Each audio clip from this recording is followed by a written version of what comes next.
Today നമ്മൾ discuss ചെയ്യാൻ പോകുന്ന ടോപ്പിക് എന്ന് പറയുന്നത് പെർസ്പെക്റ്റീവ് പ്രൊജക്ഷനിലെ ഒരു പ്രോബ്ലം സോൾവ് ചെയ്യാനായിട്ട് പോകാം. അപ്പം തന്നിരിക്കുന്ന ക്വസ്റ്റ്യൻ എന്ന് പറയുന്നത് A square pyramid with base edge 40 millimeter and height 60 millimeter is resting on its base with the nearest base edge parallel and 20 mm behind the picture. അപ്പോൾ ഇതിൽ ചെക്ക് ചെയ്യുമ്പോഴത്തേക്കും നമ്മൾ കൺസിഡർ ചെയ്യേണ്ട പോയിൻറ്റ്സ് എന്ന് പറയുന്നത് സോളിഡ് ഏതാണെന്ന് നോക്കാം. നമ്മുടെ കേസിൽ സോളിഡ് എന്ന് പറയുന്നത് സ്ക്വയർ പിരമിഡാണ്. അതിൻ്റെ ഡയമെൻഷൻസ് നോക്കാം, 40, 60. അത് റെസ്റ്റ് ചെയ്യുന്നതെന്ന് പറയുന്നത് അതിൻ്റെ ബേസിലാണ് റെസ്റ്റ് ചെയ്യുന്നത്. With the nearest base edge parallel 20 mm behind the picture. Next ഇതിൽ തന്നിരിക്കുന്നത് ഒബ്സർവർ അല്ലെങ്കിൽ സ്റ്റേഷൻ പോയിൻറ്റിൻ്റെ പൊസിഷനാണ്. സ്റ്റേഷൻ പോയിൻ്റ് പൊസിഷൻ എന്ന് പറയുന്നത് 30 mm in front of picture plane. Station point is 30 mm in front of picture plane, 80 mm above the ground plane and 70 mm to the right of the axis of the pyramid. Draw the perspective. അപ്പം 30 mm in front, പിന്നെ 80 mm above GP. 30 mm in front of picture plane എന്ന് പറയുമ്പോഴത്തേക്കും ഈ 30 mm ആയിരിക്കും നമ്മുടെ S P എന്ന് പറയുന്ന value. S P എന്ന് പറയുന്ന വാല്യൂ വന്നിട്ട് 30, എസ് പി ഡാഷ് എന്ന് പറയുന്ന ഡിസ്റ്റൻസ് വന്നിട്ട് 8. അപ്പോൾ ഈ രണ്ട് ടേംസ് ഓർക്കുക. പിന്നെ സെൻട്രൽ പ്ലെയിൻ്റെ പൊസിഷൻ മനസ്സിലാക്കാൻ വേണ്ടി 70 mm ടു ദി റൈറ്റ്. അപ്പം ഈ ഒരു വാല്യൂ വെച്ചിട്ടാണ് നമ്മൾ സെൻട്രൽ പ്ലെയിനിൽ ഫിക്സ് ചെയ്യുന്നത്. ക്വസ്റ്റ്യനിൽ ഡ്രോ ദി പെർസ്പെക്റ്റീവ്. അപ്പം നമ്മുടെ ഈ പ്രോബ്ലം സോൾവ് ചെയ്യാനായിട്ട് നമ്മൾ സ്റ്റാർട്ട് ചെയ്യുന്നതെന്ന് പറയുന്നത് ഫസ്റ്റ് ഒരു ഹൊറിസോണ്ടൽ ലൈൻ വരച്ചിട്ടാണ് സ്റ്റാർട്ട് ചെയ്യുന്നത്. പേപ്പറിൻ്റെ ഏറ്റവും താഴെയായിട്ട് ഒരു ഹൊറിസോണ്ടൽ ലൈൻ വരച്ച്, ഹൊറിസോണ്ടൽ ലൈനിൻ്റെ പേരെന്ന് പറയുന്നത് GP എന്നാണ് കൊടുത്തിരിക്കുന്നത്, അതായത് ഗ്രൗണ്ട് പ്ലെയിൻ. ഇനി ഗ്രൗണ്ട് പ്ലെയിൻ മാർക്ക് ചെയ്ത് കഴിഞ്ഞാൽ ഇവിടെ നിന്ന് മുകളിലോട്ട് മാർക്ക് ചെയ്യുന്നതെന്ന് പറയുന്നത് എബോവ് ദി ഗ്രൗണ്ട്. അപ്പോൾ ഫസ്റ്റ് ഗ്രൗണ്ട് പ്ലെയിൻ വരച്ചു, സിംപ്ലി ഒരു ലൈനായിട്ട് വരച്ചു. നെക്സ്റ്റ് ഗ്രൗണ്ട് പ്ലെയിനിന് പാരലായിട്ട് വേണം പിക്ചർ പ്ലെയിനിന് വരയ്ക്കും. അപ്പോൾ ഗ്രൗണ്ട് പ്ലെയിനിന് പാരലായിട്ട് പിക്ചർ പ്ലെയിനും വരച്ചു. അപ്പോൾ പിക്ചർ പ്ലെയിനും ഗ്രൗണ്ട് പ്ലെയിനും തമ്മിലുള്ള ഡിസ്റ്റൻസ് എത്രയാണെന്നുള്ളത് അറിഞ്ഞിരിക്കും. അപ്പം നമ്മുടെ ക്വസ്റ്റ്യനിലാണെങ്കിൽ സ്റ്റേഷൻ പോയിൻറ്റിൻ്റെ രണ്ട് പൊസിഷൻസ് തന്നിട്ടുണ്ട്. ഒരെണ്ണം എന്ന് പറയുന്നത് എസ് പി അല്ലേ. എങ്ങനെ എസ് പി കിട്ടിയത്? 30 mm in front of picture plane എന്ന് പറഞ്ഞിട്ടുണ്ട്. 30 mm എന്ന് പറയുന്ന ആ ഒരു ഡിസ്റ്റൻസ് ആണ് നമുക്ക് എസ് പി എന്ന് പറയുന്ന പൊസിഷൻ തരും. പിന്നെ ഒരെണ്ണം എന്ന് പറയുന്നത് എസ് പി ഡാഷ് ഉണ്ട്, അതായത് 80 mm above the ground plain അല്ലേ. സ്റ്റേഷൻ പോയിൻ്റ് എന്ന് പറയുന്നത് 80 mm above the ground plain, അതാണ് എസ് പി ഡാഷിൻ്റെ പൊസിഷൻ തരും. അപ്പോൾ നമ്മൾ ഈ രണ്ട് ലൈൻസ്, അതായത് ഗ്രൗണ്ട് പ്ലെയിനും പിക്ചർ പ്ലെയിനും തമ്മിലുള്ള ഡിസ്റ്റൻസ് കണ്ടുപിടിക്കാൻ വേണ്ടി എസ് പിയും എസ് പി ഡാഷും കൂടെ ആഡ് ചെയ്യാം. അതിൻ്റെ കൂടെ ഒരു 20യും കൂടെ അഡീഷണലായിട്ട്, ഒരു അസ്യൂംഡ് ഡിസ്റ്റൻസ് ആണ്, 20യും കൂടെ അഡീഷണലായിട്ട് കൊടുക്കും. നമ്മളെല്ലാ പ്രോബ്ലംസിലും അഡീഷണൽ ഒരു 15 to 20 mm കൂടെ അഡീഷണലായിട്ട് പ്രൊവൈഡ് ചെയ്യാറുണ്ട്. അപ്പോൾ ഇത് ക്വസ്റ്റ്യനിലെ തരത്തില്ല, നമ്മളായിട്ട് കൊടുത്ത ഇൻപുട്ടാണ്. അപ്പം 30 + 80, ഇവിടുത്തെ 30, ഇവിടുത്തെ 80, പിന്നെ നമ്മൾ അഡീഷണൽ കൊടുത്ത 20. അപ്പോൾ ഇത് മൊത്തം കൂടെ ആഡ് ചെയ്യുമ്പോഴത്തേക്കും 130 mm തോന്നും. അപ്പോൾ ഈ 130 mm ഡിസ്റ്റൻസിലായിട്ടാണ് 130 mm ഡിസ്റ്റൻസിലായിട്ടാണ് ഞാൻ ഈ പറയുന്ന ഗ്രൗണ്ട് പ്ലെയിനിൽ നിന്ന് പിക്ചർ പ്ലെയിന് ഫിക്സ് ചെയ്തിരിക്കുന്നത്, രണ്ടും തമ്മിൽ പാരലൽ. ഇനി പിക്ചർ പ്ലെയിൻ വരച്ച് കഴിഞ്ഞാൽ പിക്ചർ പ്ലെയിൻ്റെ പുറകിലോട്ടുള്ള ഈ റീജിയൻ എന്ന് പറയുന്നത് മാർക്ക് ചെയ്യുക, ഒരു ആരോ ഹെഡ് കൊടുത്തിട്ട് ബിഹൈൻഡ് പിക്ചർ പ്ലെയിൻ. ഇവിടെ നിന്ന് ഇങ്ങോട്ടുള്ള റീജിയൻ എന്ന് പറയുന്നത് മാർക്ക് ചെയ്യുക in front of picture plane. ശരി. ഇനി നെക്സ്റ്റ് നമ്മൾ ഏതാ സോളിഡ് എന്നുള്ളത് നോക്കുക. നമ്മുടെ കേസിൽ സോളിഡ് എന്ന് പറയുന്നത് സ്ക്വയർ പിരമിഡാണ്. അപ്പോൾ സ്ക്വയർ പിരമിഡിനെ എവിടെയാണ് പ്ലേസ് ചെയ്തിരിക്കുന്നത്? ബിഹൈൻഡ് പിക്ചർ പ്ലെയിൻ എന്നാണ്. അപ്പോൾ പിക്ചർ പ്ലെയിനിൽ നിന്ന് ഇവിടെയാണ് പിക്ചർ പ്ലെയിൻ ഉള്ളത്. പിക്ചർ പ്ലെയിനിൽ നിന്ന് 20 mm പുറകിലേക്ക് സ്ക്വയർ പിരമിഡിനെ പ്ലേസ് ചെയ്യും. സ്ക്വയർ പിരമിഡിൻ്റെ ബേസ്, അതായത് സ്ക്വയർ ബേസ് എവിടെ റെസ്റ്റ് ചെയ്യുന്നു? നമ്മുടെ ഗ്രൗണ്ട് പ്ലെയിനിലായിട്ട് റെസ്റ്റ് ചെയ്യും. അപ്പോൾ 20 mm ബിഹൈൻഡായിട്ട് പ്ലേസ് ചെയ്തിട്ടുണ്ട്.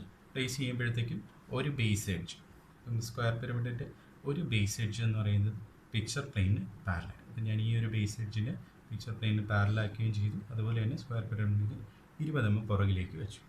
ഈ ടോപ്പ് വ്യൂവിൽ നോക്കുമ്പോഴത്തേക്കും നിങ്ങൾ കാണുന്നതെന്ന് പറയുന്നത് ഒരു സ്ക്വയർ ഷേപ്പ് കാണും, പിന്നെ ഈ സ്ലാൻഡിങ് എഡ്ജസും കാണും. അപ്പം ഇവിടെയായിട്ട് നമ്മൾ എന്ത് ചെയ്തു, സോളിഡിൻ്റെ ടോപ്പ് വ്യൂ വരച്ചു. അപ്പോൾ ടോപ്പ് വ്യൂ നോക്കുമ്പോഴത്തേക്കും ടോപ്പ് വ്യൂവിൽ 40 mm ഒരു സ്ക്വയറും അതിൽ പിന്നെ സ്ലാൻഡിങ് എഡ്ജസും കൂടെ മാർക്ക് ചെയ്തിട്ടുണ്ട്. ശരി, ടോപ്പ് വ്യൂ വരച്ച് കഴിഞ്ഞാൽ നെക്സ്റ്റ് എന്താ ചെയ്യേണ്ടത്, അതിനെ നെയിം ചെയ്യും. നെയിം ചെയ്യേണ്ടതെന്ന് പറയുന്നത് ലെഫ്റ്റ് സൈഡ് കോർണറിൽ നിന്ന് സ്റ്റാർട്ട് ചെയ്ത് ക്ലോക്ക് വൈസ് ആയിട്ടാണ് ഞാനിവിടെ നെയിം ചെയ്തിരിക്കുന്നത്. അപ്പോൾ ഇവിടെ എ നിന്ന് സ്റ്റാർട്ട് ചെയ്ത് ബി, സി ആൻഡ് ഡി. ചില ടെക്സ്റ്റ് ബുക്കുകളിലാണെങ്കിൽ ആൻറ്റി ക്ലോക്ക് വൈസ് ആയിട്ട് നെയിം ചെയ്യാറുണ്ട്. അത് നിങ്ങളുടെ കൺവീനിയൻസിന് അനുസരിച്ച് ചെയ്തു പോകും.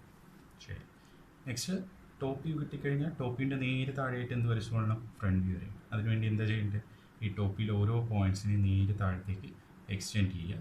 എക്സ്റ്റെൻഡ് ചെയ്ത് കഴിയുമ്പോഴത്തേക്ക് അത് നമ്മൾ ആദ്യം വരച്ച ഗ്രൗണ്ട് പ്ലെയിനിൽ ഇവിടെ വന്ന് മീറ്റ് ചെയ്യുന്നു.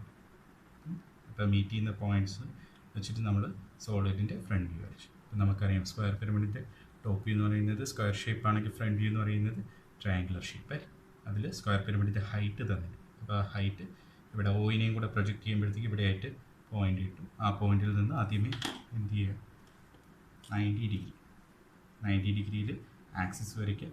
Along the axis 60 mm mark ചെയ്തിട്ട് നമ്മൾ എന്ത് ചെയ്തു, സ്ക്വയർ പിരമിഡിൻ്റെ ഫ്രണ്ട് വ്യൂ വരച്ചു. നെക്സ്റ്റ് ടോപ്പ് വ്യൂവിൻ്റെ നെയിമിങ്ങിനെ ബേസിസിൽ വേണം ഫ്രണ്ട് വ്യൂ നെയിം ചെയ്യാൻ. ടോപ്പ് വ്യൂ ഓൾറെഡി നെയിം ചെയ്ത് കഴിഞ്ഞു. ഫ്രണ്ട് വ്യൂ നെയിം ചെയ്യാൻ വേണ്ടിയിട്ട് ഈ ഒരു പൊസിഷനിൽ നിന്നിട്ട് ഈ ടോപ്പ് വ്യൂവിനെ നോക്കും. അപ്പോൾ ഈ ഒരു പൊസിഷനിൽ ഇത് നോക്കുമ്പോഴത്തേക്കും അടുത്തുള്ള ആൽഫബറ്റ്സ് എന്ന് പറയുന്നത് ഡിയും സിയും അല്ലേ. ഡിയും സി എന്ന് പറയുന്ന പോയിൻറ്റ്സ് ഡി ഡാഷും സി ഡാഷും വിസിബിൾ. ഡിയുടെ നേരെ പുറകിലായിട്ട് എ പോകുന്നുണ്ട്. ഡി ഡാഷിൻ്റെ ബ്രാക്കറ്റ്സിനുള്ളിലായിട്ട് എ ഡാഷും, സിൻ്റെ നേരെ പുറകിലായിട്ട് ബി പോകുന്നുണ്ട്. സി ഡാഷിൻ്റെ ബ്രാക്കറ്റ്സിനുള്ളിലായിട്ട് ബി ഡാഷും കൊടുക്കും. അപ്പോൾ അങ്ങനെ ചെയ്യുമ്പോഴത്തേക്കും നമുക്ക് സോളിഡിൻ്റെ ഫ്രണ്ട് വ്യൂ ആയിട്ട്. ശരി, ഓക്കെ. അപ്പം ഫ്രണ്ട് വ്യൂ ടോപ്പ് വ്യൂ, സോളിഡിൻ്റെ ഫ്രണ്ട് വ്യൂ ടോപ്പ് വ്യൂ വരച്ചു കഴിഞ്ഞാൽ നെക്സ്റ്റ് സ്റ്റെപ്പ് എന്ന് പറയുന്നത് സെൻട്രൽ പ്ലെയിൻ്റെ പൊസിഷൻ ലൊക്കേറ്റ് ചെയ്യാമെന്നാണ്. അപ്പോൾ നമ്മുടെ ക്വസ്റ്റ്യനിൽ നോക്കുക. അപ്പോൾ ക്വസ്റ്റ്യനിൽ വന്നെങ്കിൽ സോളിഡിൻ്റെ ആക്സിസിൽ നിന്ന് 70 mm റൈറ്റിലേക്കാണ് സെൻട്രൽ പ്ലെയിൻ്റെ പൊസിഷൻ എന്ന് പറഞ്ഞിട്ടുണ്ടായിരിക്കും.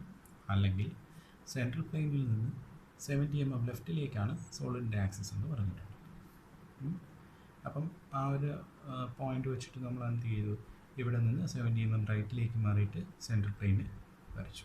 അപ്പോൾ സെൻട്രൽ പ്ലെയിൻ വരയ്ക്കുമ്പോഴത്തേക്കും സെൻട്രൽ പ്ലെയിൻ്റെ പൊസിഷൻ എന്ന് പറയുന്നത് must be perpendicular to picture plane and ground. Picture പ്ലെയിനും ഗ്രൗണ്ട് പ്ലെയിനും രണ്ടിനും പെർപെൻഡിക്കുലർ ആയിട്ട് വരുന്ന രീതിയിൽ സെൻട്രൽ പ്ലെയിൻ വരച്ചു. ഇനി ഈ സെൻട്രൽ പ്ലെയിനിൽ വേണം നമ്മുടെ സ്റ്റേഷൻ പോയിൻറ്റ്സ് ആയ എസ് പിയും എസ് പി ഡാഷും മാർക്ക് ചെയ്യും. അപ്പോൾ ക്വസ്റ്റ്യനിൽ പറഞ്ഞിട്ടുണ്ട് station point is 30 mm in front of picture plane. അപ്പോൾ 30 mm ഫ്രണ്ടിലേക്ക് എന്ന് പറയുമ്പോൾ എവിടെയാണ് മാർക്ക് ചെയ്യേണ്ടത്, പിക്ചർ പ്ലെയിനിൽ നിന്ന് 30 mm along the central plain വേണം. ഈ സെൻട്രൽ പ്ലെയിനിൽ വേണം 30 mm ഫ്രണ്ടിലേക്ക് മാർക്ക് ചെയ്തിട്ട് എസ് പി മാർക്ക് ചെയ്യും. അതേപോലെ തന്നെ ഇവിടെ നിന്ന് 80 mm മുകളിലേക്ക്, 80 mm above the ground plane, അവിടെയായിട്ട് എസ് പി ഡാഷ്. അപ്പോൾ എസ് പിയും എസ് പി ഡാഷും എപ്പോഴും സെൻട്രൽ പ്ലെയിനിൽ വേണം മാർക്ക് ചെയ്യും. ഇത് ഇത്രയും കഴിഞ്ഞാൽ നെക്സ്റ്റ് എന്താ ചെയ്യേണ്ടതെന്ന് വെച്ച് കഴിഞ്ഞാൽ സോളിഡിൻ്റെ ടോപ്പ് വ്യൂയിലെ ഓരോ points A B C and ഡിയിൽ നിന്ന് S P station point top view ആയ എസ് പിയിലേക്ക് ലൈറ്റർ ഷെയ്ഡിലുള്ള ലൈൻസ് വെച്ചിട്ട് എന്ത് ചെയ്യുക, ജോയിൻ ചെയ്യും. അപ്പോൾ ഇങ്ങനെ വരയ്ക്കുന്ന ലൈൻസ്, എന്ന് വരയ്ക്കുന്ന ലൈന് എസ് പിയിലേക്ക് വരുന്ന വഴിയിൽ പിക്ചർ പ്ലെയിനെ അതിൻ്റെ ഈ ഒരു പോയിന്റ് വെച്ച് കട്ട് ചെയ്യുന്നു. ആ പോയിൻറ്റിൻ്റെ പേര് A1. അതേപോലെ തന്നെ ബി എന്ന് ജോയിൻ ചെയ്യുന്ന ലൈൻ ഇവിടെ വെച്ച് കട്ട് ചെയ്യുന്നുണ്ട് B1. സി എന്നുള്ള ലൈൻ കട്ട് ചെയ്യുന്ന പോയിന്റ് C1. ഡി എന്ന് വരയ്ക്കുന്ന ലൈൻ എന്ന് പറയുന്നത് കട്ട് ചെയ്യുന്ന പോയിന്റ് D1. അപ്പെക്സ് എന്നും കൂടെ ഇതേപോലെ തന്നെ ഒരു ലൈൻ വരയ്ക്കുക. അപ്പോൾ O1 എന്ന് വരയ്ക്കുന്ന ലൈൻ ഇവിടെ കട്ട് ചെയ്യുമ്പോഴത്തേക്കും ഈ കിട്ടിയ പിക്ചർ പ്ലെയിൻ കിട്ടിയ ഇത്രയും പോയിൻറ്റ്സിന് വിളിക്കുന്ന പേരാണ് പിയേഴ്സിങ് പോയിൻറ്റ്സ്. പിയേഴ്സിങ് പോയിൻറ്റ്സ് കാരണം ഇവിടെ പിയേഴ്സ് ചെയ്തിട്ടാണ് അല്ലെങ്കിൽ പെനിട്രേറ്റ് ചെയ്തുകൊണ്ടാണ് ഇപ്പുറത്തേക്ക് വരുന്നത്. അതുകൊണ്ട് തന്നെ പിയേഴ്സിങ് പോയിൻറ്റ്സ് എന്നായിരിക്കും വരുന്നത്. ശരി, ഇത് കഴിഞ്ഞിട്ട് നെക്സ്റ്റ് സോളിഡിൻ്റെ front view station point front view തമ്മിൽ ഇതേപോലെ തന്നെ ജോയിൻ ചെയ്യും. അതിൽ ഇവിടുത്തെ ഈ ആക്സിസിൻ്റെ ബേസിൽ നിന്ന് വരയ്ക്കണമെന്ന് നിർബന്ധമുണ്ട്. ശരി, നെക്സ്റ്റ് പിയേഴ്സിങ് പോയിൻറ്റ്സിൽ നിന്ന് പെർപെൻഡിക്കുലേഴ്സ് വരയ്ക്കും. പിയേഴ്സിങ് പോയിൻറ്റ്സിൽ ഫസ്റ്റ് വൺ എന്ന് പറയുന്നത് ആൽഫബറ്റ് എ നിന്ന് സ്റ്റാർട്ട് ചെയ്യണം. അപ്പോൾ A1 എന്നുള്ള പെർപെൻഡിക്കുലർ എവിടെയാണ് കട്ട് ചെയ്യേണ്ടതെന്ന് വെച്ച് കഴിഞ്ഞാൽ S P dash A dash, S P dash A dash എന്ന് പറയുന്ന ലൈനിലേക്ക് A1 എന്നൊരു പെർപെൻഡിക്കുലർ വരയ്ക്കും. അപ്പോൾ അതിവിടെ കട്ട് ചെയ്യുന്ന പോയിന്റിലായിട്ട് എന്ത് കൊടുത്തിട്ടുണ്ട്, എ എന്നുള്ള ആൽഫബറ്റ്. അതേപോലെ തന്നെ നെക്സ്റ്റ് സെക്കൻഡ് ആൽഫബറ്റ് എന്ന് പറഞ്ഞാൽ B1 അല്ലേ. അപ്പോൾ B1 എന്നുള്ള perpendicular S P dash B ഡാഷിന് കട്ട് ചെയ്യുന്നു.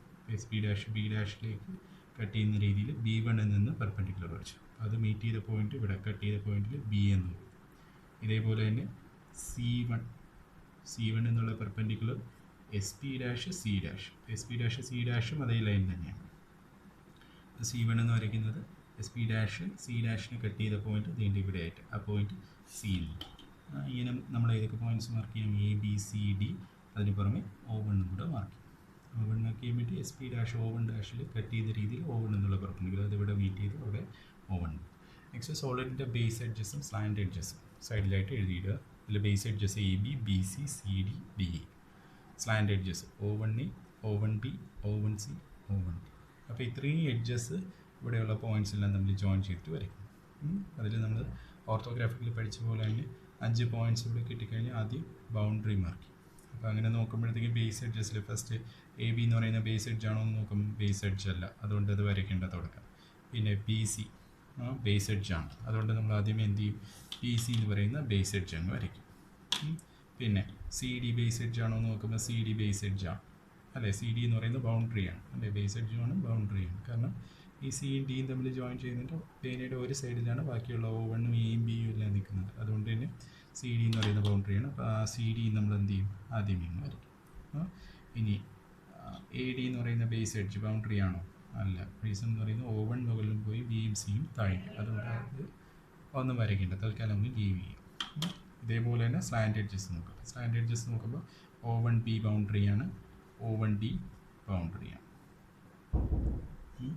ബാക്കിയുള്ള എഡ്ജസ് എല്ലാം എന്താക്കണം?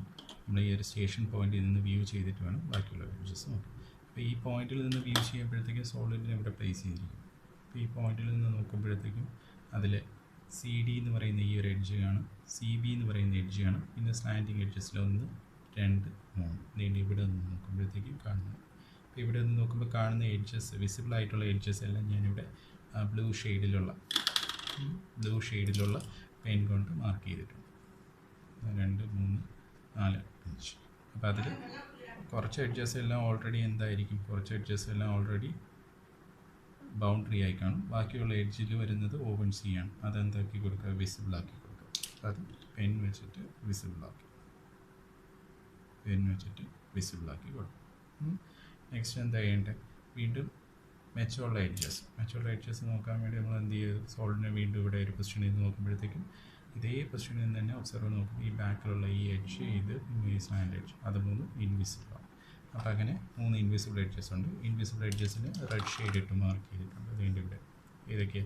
എ ഡി, ഇവിടെ O1A, പിന്നെ എ ബി, അത് 3 ഇൻവിസിബിളാക്കി മാർക്ക് ചെയ്യും. ഇപ്പോൾ ഇൻവിസിബിൾ എഡ്ജസ് ആയതുകൊണ്ട് അത് ഡാഷ്ഡ് ലൈൻസ് വെച്ചിട്ടാണ് മാർക്ക് ചെയ്യുന്നത്. അപ്പോൾ ഇൻവിസിബിൾ എഡ്ജസ് വന്നിട്ട് A D, A B, O1, A.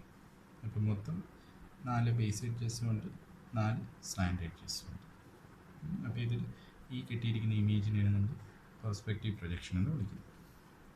Perspective പ്രൊജക്ഷനിൽ ഏറ്റവും വിസിബിളായിട്ട് നിൽക്കേണ്ട റീജിയൻ എന്ന് പറയുന്നത് പെർസ്പെക്റ്റീവ് പ്രൊജക്ഷൻ തന്നെയാണ്. പിന്നെ ടോപ്പ് വ്യൂ വിസിബിളായിട്ട് കാണും, പിന്നെ ഫ്രണ്ട് വ്യൂ ക്ലിയർ ആയിട്ട് കാണും.